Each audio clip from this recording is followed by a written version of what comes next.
Well, hello once again, everyone. This is Bob Martin, the RCSubGuy with the Nautilus Dry Docks, and as you can see, out at the top secret test facility, we've got a lot to do this week. I think we should just jump right in.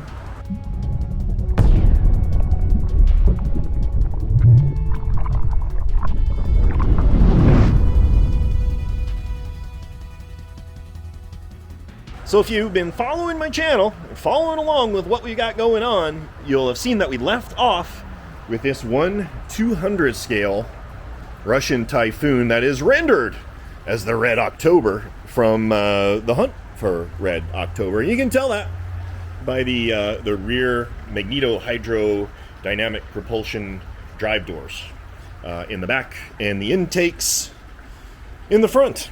We need to trim this sucker. Just as a reminder where we left off last time, it floated super high at the correct waterline for a Typhoon, but didn't have enough ballast capacity to get it all the way down. So I've added some weights. No idea where it's gonna float. Let's just see. So a lot lower than it was previously, and for some weird reason offside. But if we grab some more weights and get it up like that, forward dive planes will just be above the surface of the water.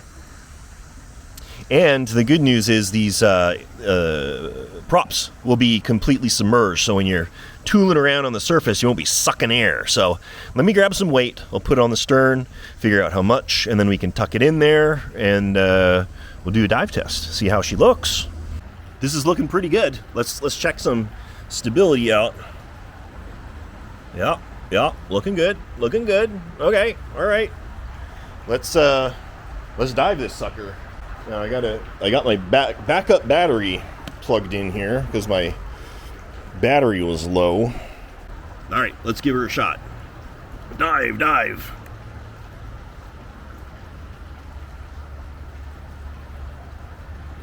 Nice and level. So I think we added too much weight. Yeah, we did. So what I'll do, I'll pull this up. We'll take some weight out and flood the tank all the way and see if we can get this thing where she needs to be. I think we got this dialed in. So this is the amount of foam that it takes to float it. I did not remove any weight because I wanted to maintain the stability of the boat. And with the weight down low and all of this flotation foam high, we're gonna see a tremendous amount of stability, and that'll be indicated just by me. Yeah, look at that. Nice. And this is what we want. We want, you know, 1/2 inch of sail above the surface here, and I'm just gonna double check, make sure. Oh, no. So I'm glad I checked, because the ballast tank wasn't all the way empty. So I need more foam. Damn it. All right, here we go. Ballast tank's full, it's blowing water out. Just a whisper less than this is what we're after, because it's actually lifting styrofoam out of the water, which means all of that styrofoam is extraneous. So I can go a little bit less than this. Now, you're probably saying, Bob, how are you gonna get all that styrofoam underneath the hull of that tiny, stupid little boat? And the answer to that is by figuring out the center point of all of this buoyancy, which is 1/4 of an inch past that leading edge of that little opening right there, and using that as a center point. And then what I can do is spread this out in a long line underneath the hull. And by the way, the entire sail is empty, so that of course is going to be helpful as well. So that's it, boys and girls. Let's see if it comes back up. And it does. So it's sitting a little lower because all of that, with the weight of the styrofoam, is now, you know, above the water line. So what I'm going to go ahead and do now, we're going to go back into the shop, let her dry out, and install some foam. We're getting there, people. Sunday morning, and decided to get the Typhoon done up. So first off, I got those weights installed underneath the drive shaft. So that's all being addressed. By the way, cracked in and not even a drip from the testing that I can see. Still need to get in there. Got a new switch on standby. And here's our flotation foam. So what I typically do is I'll hold the boat in alignment with the bottom. And then you can start looking and seeing what's going to hit and what might not hit. I think I'm okay here. I don't know. What we're going to have to see. It's going to be close for these linkages, especially considering we got these wheel collars in here. So I might need to hog this out a little bit. And then the other consideration, obviously, is the light switch, which is going to go right here. So I need also to account for the fact it's going to drop in and slide back. Or in this case, actually drop in and slide forward to get it off because it's aligned here. So hopefully I did that correctly. The good news is, if you guys remember, when we were trinifying this thing, the boat had a little bit too much positive buoyancy because some of that foam was up out of the water. Do you remember? It was being held up out of the water. So that means I've got room to sacrifice some of the foam that's here if I need to. So I think we're okay. I'm just going to let this dry. I'm not going to touch it. And then we're going to try and put the upper hull on and see all of the things that hit. So since this thing's on the bench and the silicone's curing, we thought I'd figure we would just bust into it and figure out what's going on with this switch. And as it turns out, nothing. I just pulled it out and I redid the latching thing. You just push that 3 times, hit that button, and you're done. What the hell? Look. On. Off. What the heck? Guys, what the heck? That was lucky, I guess. Get in there, you. Ugh. And man, getting into this thing is actually super easy too. No evidence of any water whatsoever ever having gotten into this, which is super awesome. I'm going to button this back up again. And pretend like we never ever had to go in there at all, ever. And it's Monday. Spent the last 2.5 hours working in the shop. Didn't film a lot because it's back to more of this. Another customer set up for cylinder. I'm going to stop doing this, people. It's just not worth it. It hangs up the fun stuff. But at any rate, this is a dual shaft, 80 mil cylinder. And customer supplied Mtronics Viper 10 ESCs. The interesting thing about this is when I fire it up, this motor doesn't spin. It just kind of goes like a little bit. So, and then the other thing, this ESC feels warm. You know, I am not a fan of these Viper ESCs. They did us good for so many years, and now it seems like they're all going to pot. I'm going to test it. Let's not get ahead of ourselves. But all of the other stuff is working. I got remote switch in here, unit, and I also did a forward servo conversion, a single forward servo conversion. I got differential thrust set up on this unit too, so each one of these is on a separate channel. Yeah, not good. This one's working fine. This one is not. I got to diagnose this on Wednesday when I get back in the shop. But more,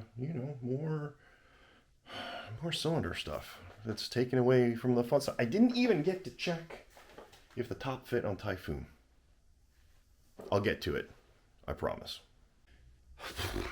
Well, I need to eat my words there.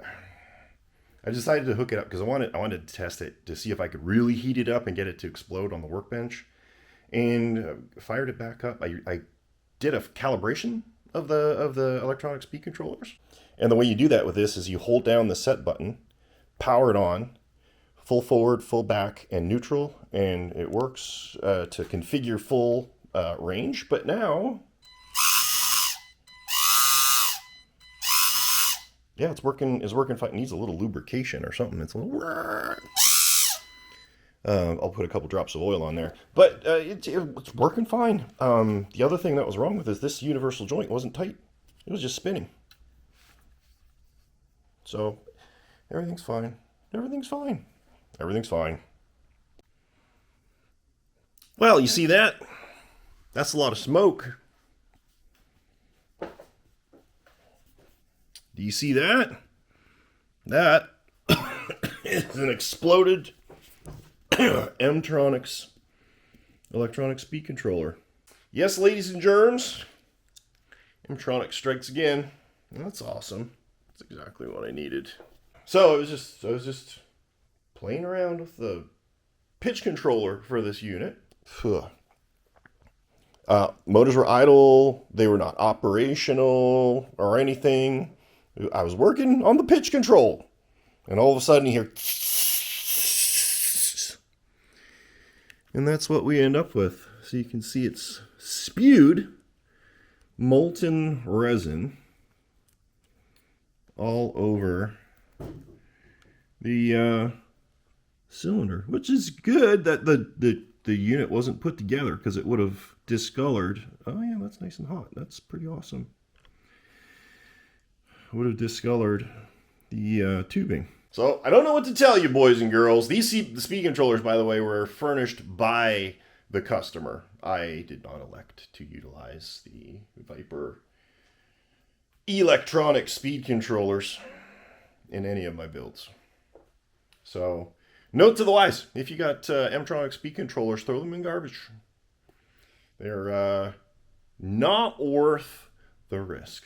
By the way, it is, what day is it? It's Wednesday today. And Renee had her surgery yesterday. I was out all day at the hospital. And she pulled through perfect. She's such a trooper.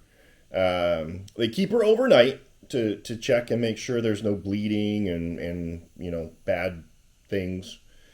She got, private room, and she was having some dinner last night. I had to come back home to look after Gracie.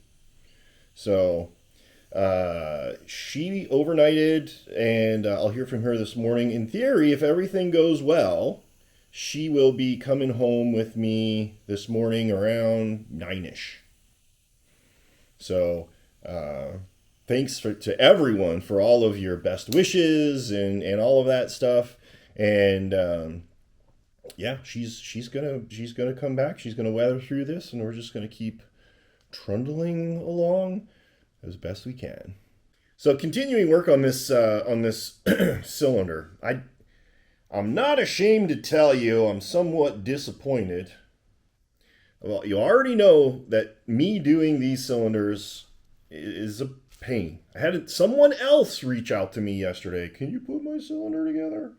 You gotta learn to do it yourself. And I'm gonna say, for the most part, when people reach out to me to do this, it's because they are overwhelmed because they don't know how to do it, or they just want to throw money at it, make it go away so they don't need to put the work in. Neither case is super awesome, because there is no reason that anybody shouldn't be able to put this together. Just saying. With all of that, now I'm putting it together, taking time away from you guys watching me do cool stuff like build submarines, and now I'm just soldering wires together. Replacing stupid, broken electronic speed controllers. This was a big deal back in the day, a little while ago. It used to happen a lot more frequently. I don't think it's as bad. These could be old stock, those other electronic speed controllers. I think Mtronics went through a period where they were sourcing very substandard parts from overseas.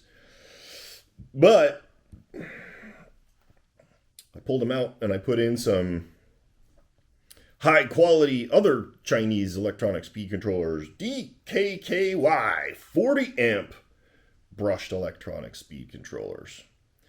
And these each come with 2 amp BECs inside. I got the wiring rigged up. So this is the LED lighting output. I drilled it in, embedded it in the bulkhead that's all sealed there, comes through, taps into main power. Now I just need to reconnect my motors. And in theory, we're back to where I started out at the beginning of the morning. Well, to make life even more exciting for me, it looks like when the electronic speed controller blew, it backfed into the switch, and the switch is now shot. The relay's working, clicky clicky, but there's no power going to the cylinder. So now I get to put a new switch in. So tons of weirdness going on with this thing.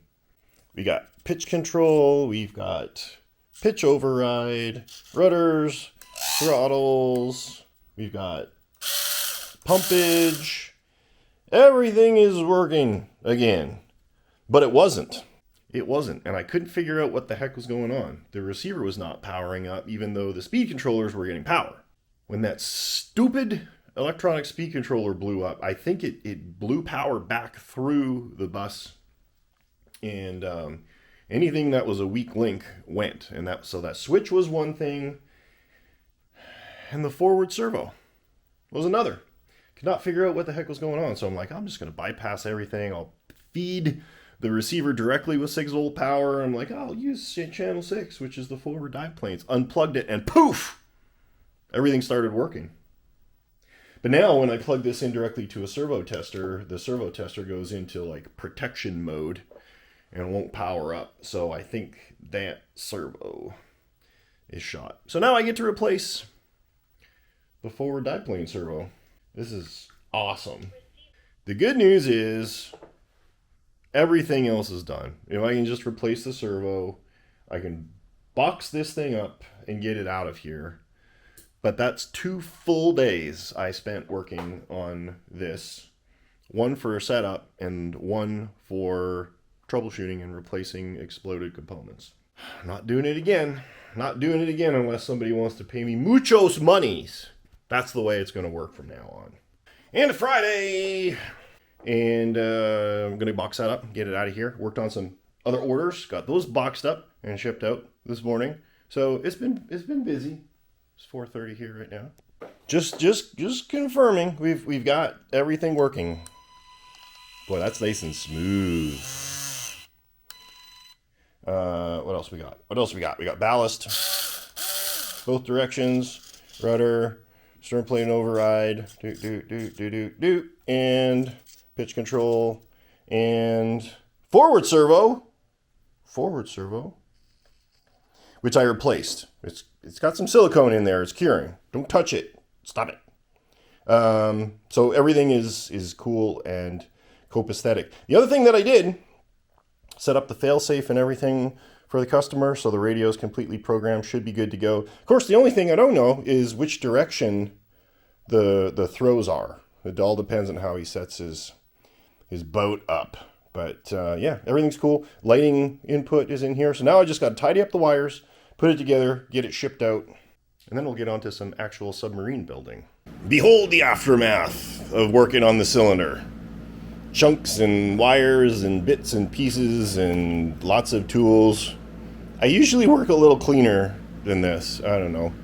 You can see my rag caught on fire too when I was cleaning my soldering tool. That was fun. All right, we're going to tidy up and probably going to try and get the Thundertiger on the bench here in a little bit. But before we do, get a load of this. This is from the prop shop, and it was commissioned by Tim, one of my customers, and goes for Virginia. That's the idea, anyway. And this comes from the propshop.uk, Simon. So this Virginia came with actually a really nice brass prop in there that looks really good. But this is what was sourced by Tim to go in there. It looks a little big to me. I don't know. We'll have to print a shroud, I guess, and see. I don't even know why I bought this. I got 2 of them. Why? Because I like shiny things. And now they're probably going to sit in inventory for about 4 years until I remember that I had one, and then it'll finally get used. But I just wanted to share it because shiny. Okay, bench. Clean. It makes me feel so much better when things are clean and organized. Now we got a conundrum. Do I work Typhoon or do I work on Virginia? I think we're going to work on Virginia. We got to get that remote switch changed out, get that cylinder in, get everything tested, and get this thing the heck out of my shop. Okay, some reminderage, and I don't even remember where I started out this week. This remote switch on the flooded Virginia died. So what we need to do is yank this and put our new switch in. These are pretty cool. These old switches that I used, the big ones, were 15 amp. These are 20 amp, smaller units, and the remote you can set it to momentary, to latching, to toggle, but they're a little more crazy to wire in. That's the wiring diagram up over there, because they got normally open and normally closed outputs on them. They're pretty cool though. I like them, and they should fit in there. And realistically, I'd be willing to bet, oh no, they're a little different than the one that was in there before. You gotta yank this, pull this, splice this, connect that, and that's it. That's all you need to do. It's that easy. Here's a little something else. This is the forward cylinder, and you can see the discoloration from the heat of that motor, man. That thing really got hot. I don't know if I can polish that out or not. I'll try. I'll grab some towel and maybe some cream and give it a little scrub, but probably not. It probably went right through the plastic. But battle wounds, that's what it is. Battle scars, and everybody knows chicks dig scars. Okie dokie, new switch installed. Fits nice in there, looking good. And here's the remote. Pretty slick. Looks fancier than the old ones I used to use. So what we need to do now is program this so it knows what to do when you push which button and stuff. So let's see if I can one-hand this. Click. So in theory, it's got power. Now you hit 1, 2, 3, on, off, and it's programmed. That's it. We got power. Oh, I don't have my radio turned on. It works. It works. So now, we gotta button this thing all up, clean up the wires, get it all put together, throw it in the boat. So our cylinder, look, it's all in one piece, and it's clean, and it's functional. So we just throw it in the boat, right? Or we're all good to go, right? Right? No, you know better. What are we missing? What did we forget? I didn't forget. But did you forget? That's right, boys and girls. We need to testify this thing before you put it in your boat. And I took off the little test hose plug, which is right there. We're going to connect our test hose. And we're going to blow in there like there's no tomorrow and see if it holds pressure. If it doesn't, if it feels like it's leaking somewhere and hissing, we bring it to the top secret test facility and look for bubbles once we submerge it. But if it does hold pressure, I feel pretty confident we can throw it in the boat and hook up all the linkages and make sure that those are all working, which I don't see that there's going to be a problem. None of that was affected by anything, so I think we're good. And this situation is why you test before you put it in the water. So I'm blowing for all I'm worth, and the air is just coming out. It's not doing anything. So I'm like, man, what the heck? Tighten everything down. But look here. Can you see that seal moving? It means that this isn't seated. I think I know what the issue is. You see that little trapped wire? It's getting squished. So it's holding this tube from seating properly. That's why you test. If I would have put this in the water within 15 seconds, it would have been filled all the way back up again. Well, we're installed. And yeah, it's in there. The alignment on the rudders and diplanes is off for some reason, so I just got to adjust the linkages. But fortunately, we've got adjustability built in there. we got, yeah, look, it's working. We got working, and, well, we got to test the throttlage here. Wait, where's my throttle? I don't remember. Here? Oh. Oh yeah, baby. Oh yeah, baby. Is it spinning in the right direction even? Yes. Oh, that's smooth. Smooth as silk. Love it. Love it. Okay. What is this? I don't know. That's not hooked up to anything. Okay. Adjust rudders. I gotta lock this down. You see it's moving a little bit? I gotta lock it down with our fancy holder downer thingy. And yeah, look, even that light works, but this light is not.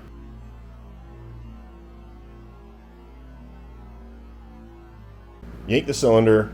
Do I need to extend or retract here? We need to extend about 1/8 of an inch on both of these linkages. And then, yeah, we're, you know, right back where we started. Throw it in the test tank, see if it floats. Getting close, people. Done. Done.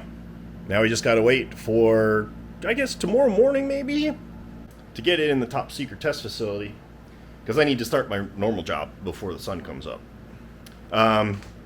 Let's take a look at Typhoon. So, what do we got going on here? I just mounted the intake for the pump right there. Now, of course, you don't want to just have the top, you know, permanently tethered. So the solution is to just cut the hose, and now you don't have to worry about it, right? Come on, guys. I'm just joshing with you a little bit.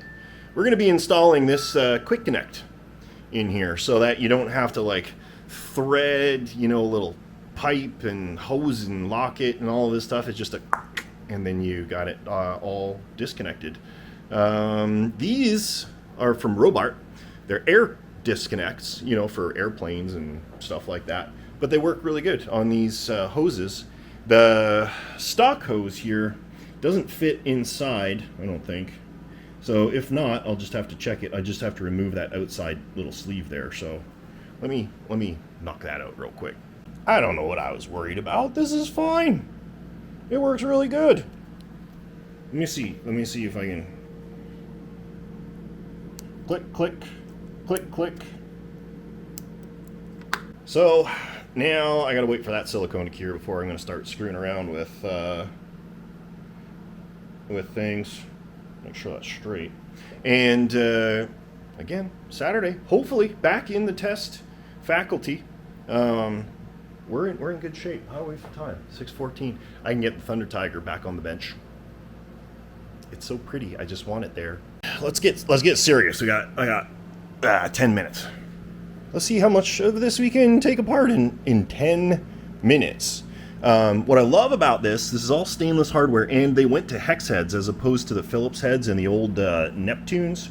And they give you every single tool that you could conceivably need to maintain this this boat. It's pretty freaking slick. Die planes need to come off. We need to pull all this off on the sides. That comes off. And then we can undo these, and then that all comes out, and yeah, there's going to be a lot of bolts laying around. Let's just put it that way. So, ladies and gentlemen, this is what we got. I've disconnected this, by the way. This is the tether lead. Goes like this, and then around, up, and out the back. That's all coming out. All coming out. So, I need, if I remember correctly, I need to take the stern off because you got to undo these bolts front and back, and then it's designed to slip out that way.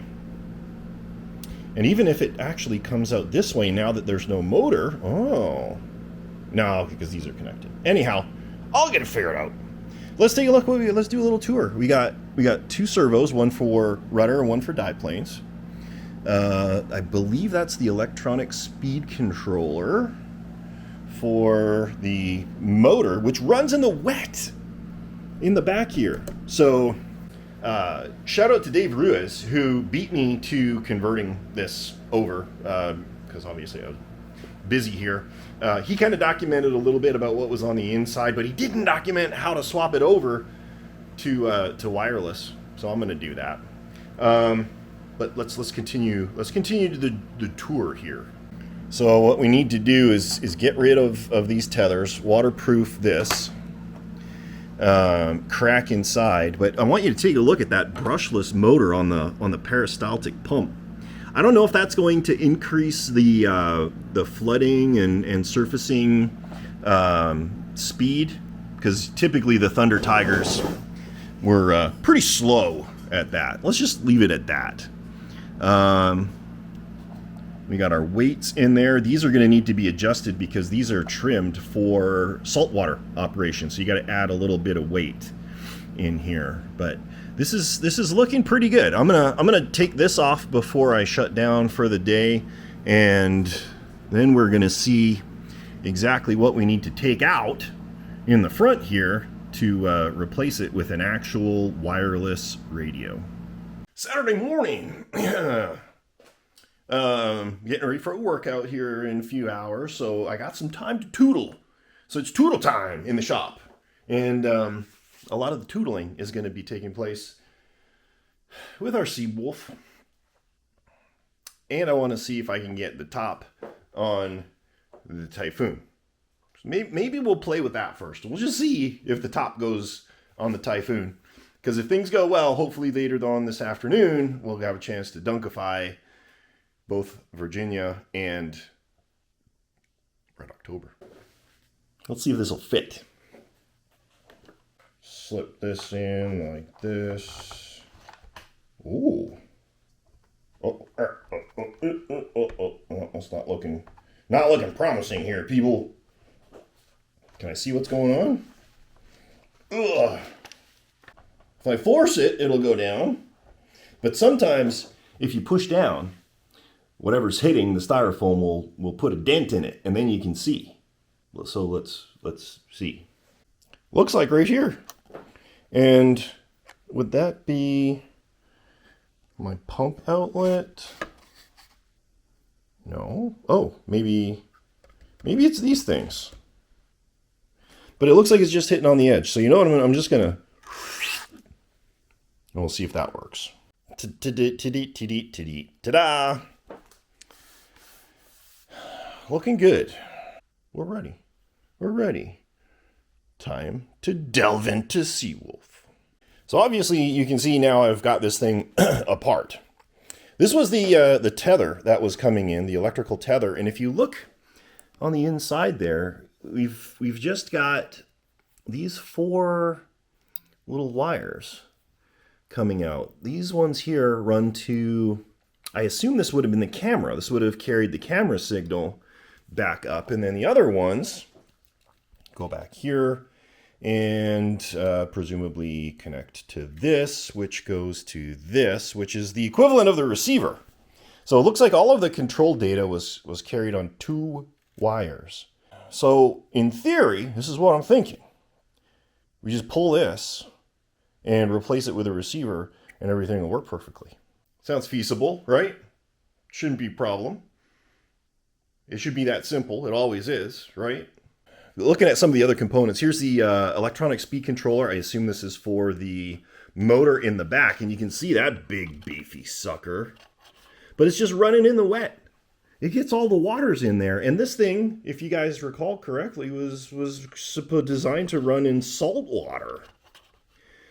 I don't know that I'm super excited about this idea. What I think I may do is open up a bigger hole in the bottom so that this can be lubricated with water displacing formulae or silicone oil or something to that effect, so that we can keep this uncorroded.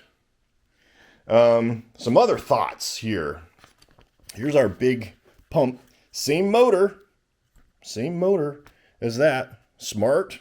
Keep your bill of materials Short, electronic speed controller, same electronic speed controllers. Smart, keeps your bill of materials simple.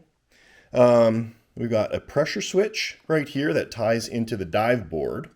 And then up in the front here, this is our power distribution board. Now, here's some other thoughts. Let me know what you're thinking here. This is not used. This is going to be power for the camera. You know, I'm not running a camera in this, at least not one that's going to be, you know, controlled with a power switch. So what we've got here is a perfectly good seal that runs to the bottom, you know, like that. This isn't being used. You know, if we get smart about this, could we move this up here and then have bow planes on a separate channel? Could we do that? I think we could. It'll take a little bit of finagling, but I think this is very possible. And if we can do that, then we can start getting fancy with automatic pitch control on the stern planes and automatic depth control on the forward planes. So you just dive to whatever depth you want, release the bow plane controls, and the DC-3 unit will keep that thing at whatever depth you set it at. And the other thing I want to do is rig it up with the current sensor, voltage and current sensor, that you get all the telemetry back and you can understand current draw, total consumption, peak current draw, all the goodness. So, destruction has commenced. Pulled out the power distribution board bulkhead there. Again, this switch right here controls camera power, and this one here controls main power. Don't need this anymore. Let's just set this aside. Forget it exists. I removed the seal from the bottom, and this is what this looks like. Just like this. The hole is tiny, like what is that, 10 millimeter? The hole on the top is considerably bigger. So we need to reduce this so we can put this in. Don't need to make that smaller. We need to make that smaller. Maybe we'll rough this up on the inside, tape the bottom, fill that with epoxy. You know what you could even do? Well, yeah, we'll fill that with epoxy and then drill and tap it. No, just drill. It's smooth. Just drill. Let's do some epoxification on that. The bulkhead has been epoxified. I used a 2-hour epoxy with a little bit of micro balloons in there, so it gives it a nice white color. Because the aesthetics are exceptionally important for something that you're never going to see, right? So we got in there. I leveled out the bulkhead, so in theory the epoxy is going to settle out nice and level, make a nice seal. You can see that rubber seal on the bottom there that's going to interface with that. So we're just gonna set this aside,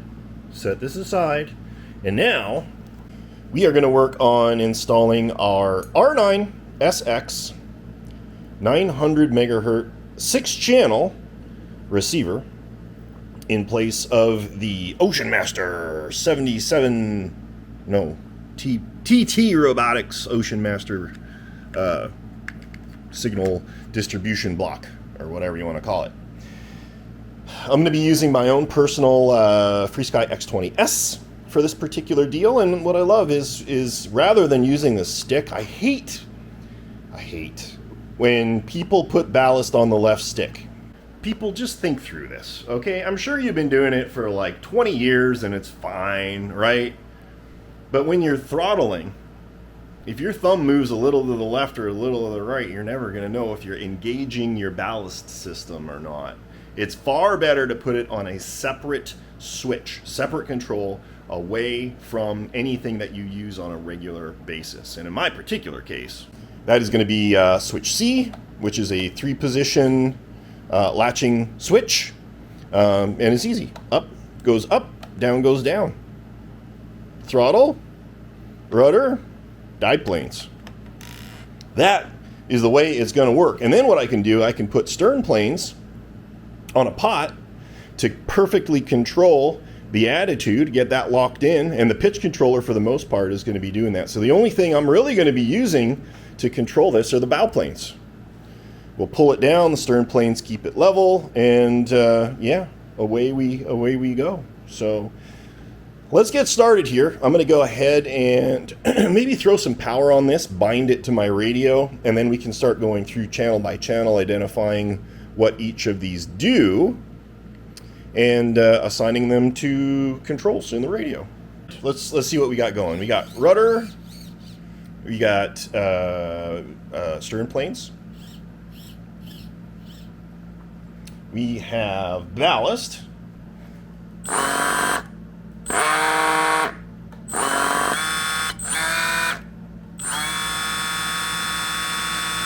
that's down. I've got to reverse my ballast. You see, that was like all shrinking. I gotta reverse my ballast. This is what's awesome about these, by the way, people. Everything is so easy. Reverse. Done. So now, when I go down, it'll go down, and when I go up, it goes up.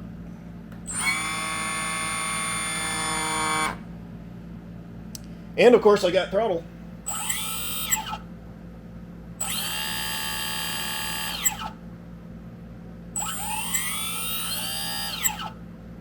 I'm going to have to put this on an expo because basically as soon as I move this stick, within 2 or 3 clicks, it's at full throttle. So, again, this is super easy. Guys, you have to get these radios. You just, like, stop screwing around, alright? Just stop screwing around. Where's my throttle? Oh, did I not rename this? Let's call this a throttle. Doot, doot, doot, doot, doot, doot.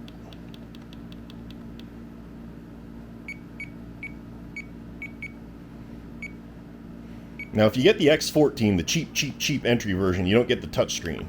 But, I mean, is that a big deal? I don't know. I don't think so. Add new action. Curve. Curve, curve, curve. Curve. Expo.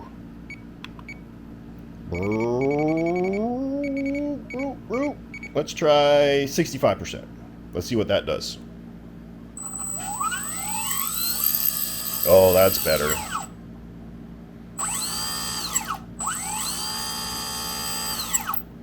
Oh yeah, baby. 65% it is. That's done. Alright, everything is functional now. So now we've got to screw everything up by putting in components that this was never designed to have, such as the automatic pitch controller and the current sensor and, oh yeah, an extra servo.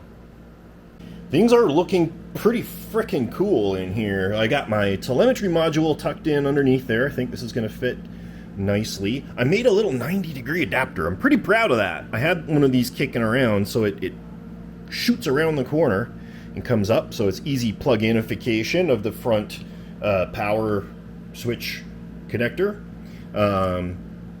Pitch controller has been set, calibrated, and tweakified. That's all working. I set the telemetry up, so now I have instantaneous readouts of battery voltage and current draw, and I can play with more displays.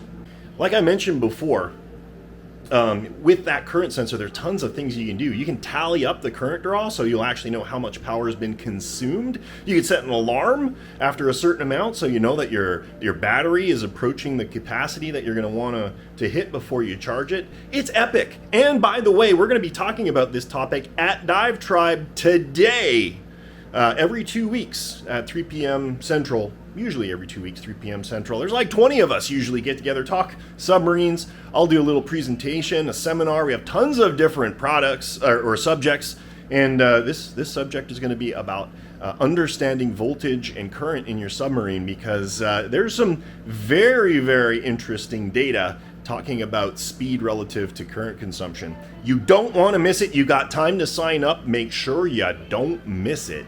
That said, what we need to do now, this is kind of mocked up, it's just sitting here. We need to figure out how we're going to actuate this, which is going to pop out about here. That's going to be pretty cool, right? Right next to the bow plane, this whole thing is going to go away, and we can figure out how we're going to run our bow planes in there.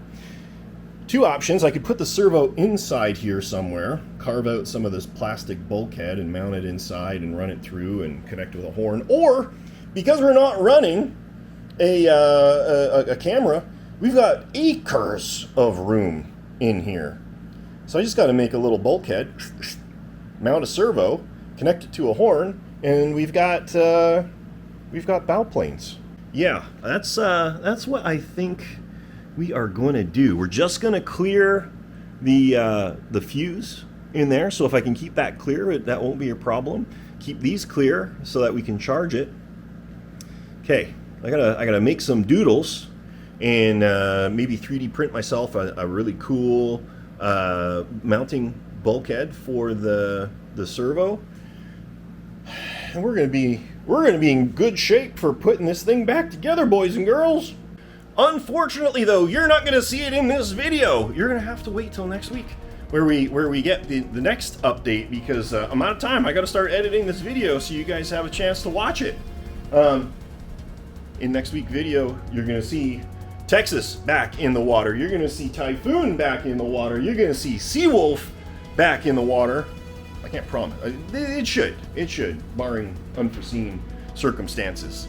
But exciting stuff coming up here next week. Quick update on Renee. She's doing great. She went for a long walk yesterday. Still dealing with the fact that a major portion of her anatomy was amputated. It's hard for anybody to go through, but she's feeling good, and a lot of you guys have sent flowers and good wishes, and all of that is so much appreciated. She really loves that. Thank you so much. Things are looking good. The surgery went really well. She has a follow-up in a couple of weeks, so keep our fingers crossed that things continue to go well. With that, I guess we're gonna let you go. Drop your comments below. Drop your questions below. I'll get to them as soon as I can. Like and subscribe. It helps us out a lot. Don't forget about Dive Tribe, and as always, have a great day.